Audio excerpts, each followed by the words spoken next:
Tudo o que você ouviu sobre essa crise é comprovadamente falso. Entenda. Este é o Visão Libertária, sua fonte de informações descentralizadas e distribuídas. Não é novidade que, ao longo da nossa vida escolar e acadêmica, nós somos bombardeados por uma série de informações enviesadas. Mentiras como os hippies salvaram o Vietnã, Getúlio Vargas foi o melhor presidente do Brasil, a educação em Cuba é referência e várias outras inverdades são apenas alguns exemplos. No entanto, um evento de destaque e que também é alvo das várias mentiras do padrão MEC de verdade é a Grande Depressão Americana. Segundo o Scholar Kids, site do UOL, a crise de 1929 foi causada pela superprodução, falta de regulação da economia, excesso de crédito e pela bolha de especulação. Teve início com a quebra da Bolsa de Valores de Nova York em outubro de 1929. Fez com que milhares de empresas falissem e milhões de trabalhadores ficassem desempregados. Resumidamente, a versão intervencionista sobre a Grande Depressão Americana diz que o mercado começou a produzir mais do que o público era capaz de consumir por conta da concentração de renda. Como o Estado não intervinha na economia, os efeitos foram devastadores, levando várias pessoas ao desemprego e empresas à falência, o que culminou na crise de 1929. Fazendo uma breve refutação dessa visão intervencionista, é exageradamente improvável que todos os empresários, ou pelo menos a sua vasta maioria, iria repentinamente produzir mais do que o mercado comporta. Eles teriam que ignorar toda a sua experiência como empresários, estatísticas de venda, notícias da época e situações de crises passadas, e assim encherem os seus estoques sem o menor freio de prudência. Obviamente, é abusar demasiadamente do bom senso ter a coragem de afirmar tamanha besteira e ainda exigir qualquer tipo de respeito intelectual pela sua forma de pensar. Além disso, é curioso pensar que a crise foi causada pelo liberalismo e pela concentração de renda, pois crises muito parecidas ocorreram depois em vários outros países intervencionistas e socialistas. Por exemplo, quando ocorreu a crise de 2008 nos Estados Unidos, a economia do país estava muito mais intervencionista e não foi por isso que a crise deixou de ocorrer, ou seus efeitos foram brandos. Posteriormente, no final do governo Dilma, o Brasil teve de enfrentar as consequências catastróficas do intervencionismo petista na economia, que levou ao desemprego de 13 milhões de pessoas. Vale dizer também que atualmente na Venezuela, país onde impera uma ditadura socialista sanguinária, está ocorrendo uma crise hiperinflacionária e de desabastecimento em decorrência das medidas tomadas pela ditadura chavista madurista.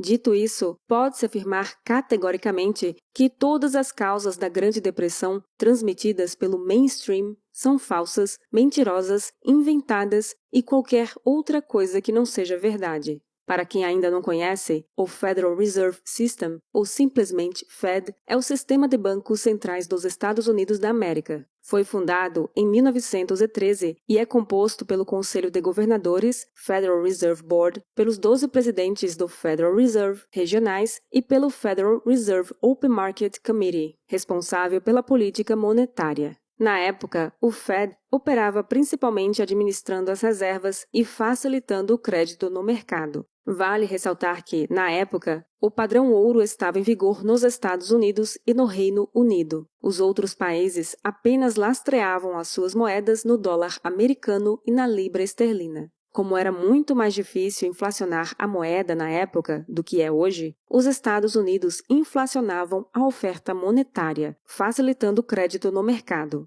Isso só era possível graças ao sistema de reservas fracionárias. Aliás, o que é isso? O sistema de reservas fracionárias é adotado pelos bancos, que recebem depósitos à vista e a prazo e concedem empréstimos com esses recursos, nem sempre podendo cobrir os saques posteriormente. Com isso, o sistema bancário é intrinsecamente falido, mas, como é baixa a probabilidade de todos os depositantes quererem sacar ao mesmo tempo, ou pelo menos a maior parte deles, o sistema de reservas fracionárias consegue se manter. Assim, durante os anos 1920 e depois da crise também, o Fed adotou a política de facilitação do crédito, assegurando cada vez mais aos bancos de que ele cobriria possíveis saques imprevistos, estimulando ainda mais a bolha inflacionária. Assim, não restam dúvidas de que a principal causa da crise de 1929 não foi o liberalismo, nem a desigualdade social, muito menos a superprodução. A principal causa da Grande Depressão Americana foi o crédito artificialmente barato durante a década de 1920, promovido e estimulado pelo Federal Reserve System, e que só foi possível graças ao sistema fraudulento de reservas fracionárias. Quando há facilidade em adquirir empréstimos na economia, os investidores tendem a ser menos prudentes em seus investimentos, uma vez que o crédito é facilmente obtido. Assim, haverá mais investimentos em ativos de pior qualidade, que oferecem maior risco e, consequentemente, maior retorno prometido. Além disso, a poupança tende a diminuir, pois a preferência temporal dos investidores, em média, aumentará, o que reduzirá os recursos poupados para melhores investimentos.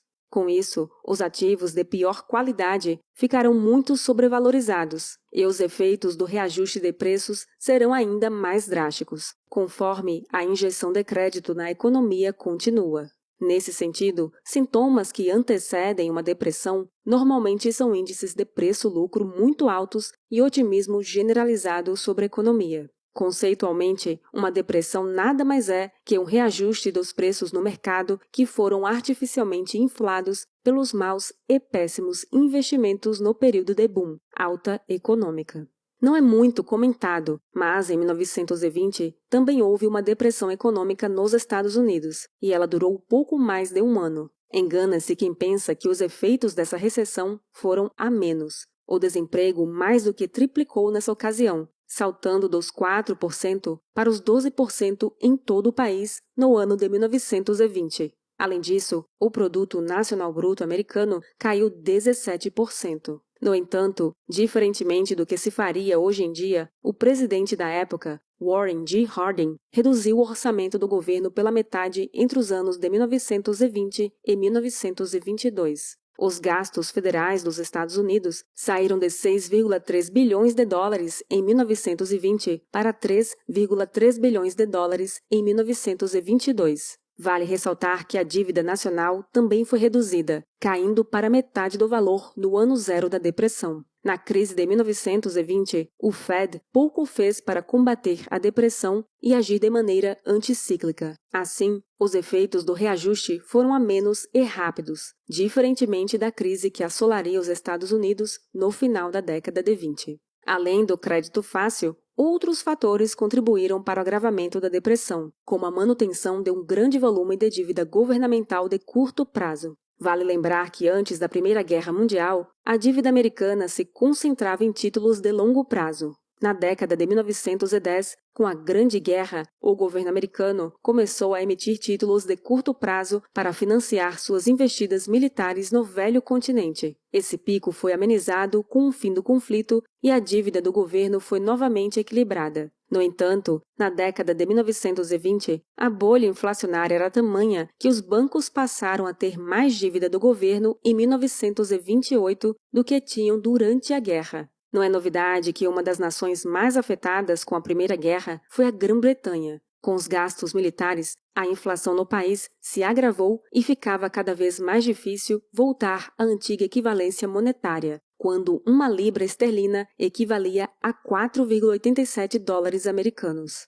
Para isso, teria que ocorrer uma queda entre 10% e 20% dos preços na Grã-Bretanha, superando as taxas de câmbio correntes no mercado. Obviamente, essa queda não ocorreu. Um dos fatores que contribuíram foi a ação dos sindicatos, que não permitiram a redução nominal dos salários. Assim, os salários reais subiram e a Grã-Bretanha teve de enfrentar um desemprego crônico em massa. Assim, o Fed, em solidariedade à Grã-Bretanha, estimulou a inflação nos Estados Unidos, comprando libras esterlinas, prejudicando a cadeia econômica e, consequentemente, deixando os americanos mais vulneráveis. Por fim, é importante dizer que os economistas estabilizacionistas estavam em evidência na época. Eles defendiam que era positivo que os preços se mantivessem estáveis, independentemente das flutuações inerentes ao laissez-faire. Os Estados Unidos se esforçaram para manter os preços estáveis na década de 20, inflacionando cada vez mais a moeda, enquanto a produtividade aumentava, o que reduzia os custos de produção e a oferta de bens na economia.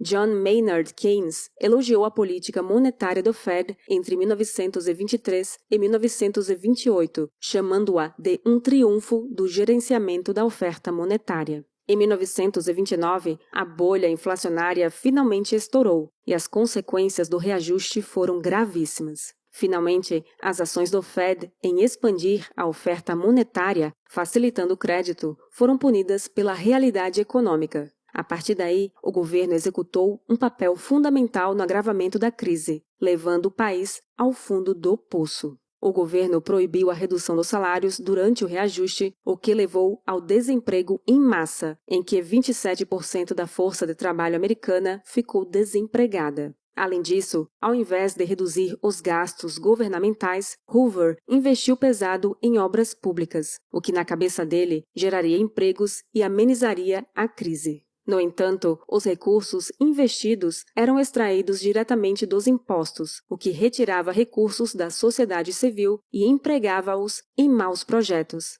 Diga-se de passagem, o imposto de renda também foi aumentado no meio da Grande Depressão. Durante a crise, o governo de Nova York também restringiu o direito dos senhorios em executar despejos, o que enfraqueceu o mercado de habitação, beneficiando maus inquilinos.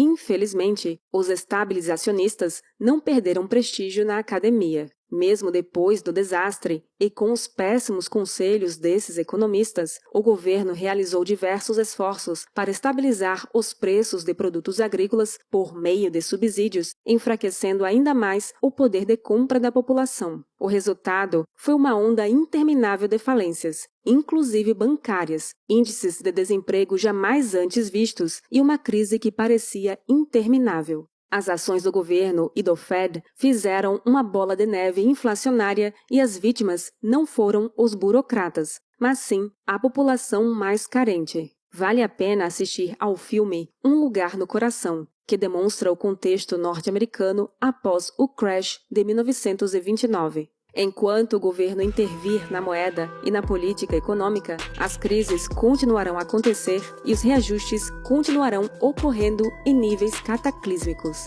Desestatizar a economia é a única solução para se ter uma economia livre e verdadeiramente saudável. Obrigada por sua audiência. Este artigo foi sugerido e escrito por Pepe D'Ambrosio, revisado por Donda e narrado por Baby Yoda. Se você gostou deste vídeo, deixe seu like e o compartilhe em sua rede social. Se você deseja acompanhar nosso conteúdo, inscreva-se no canal e clique no ícone de campainha. Até a próxima!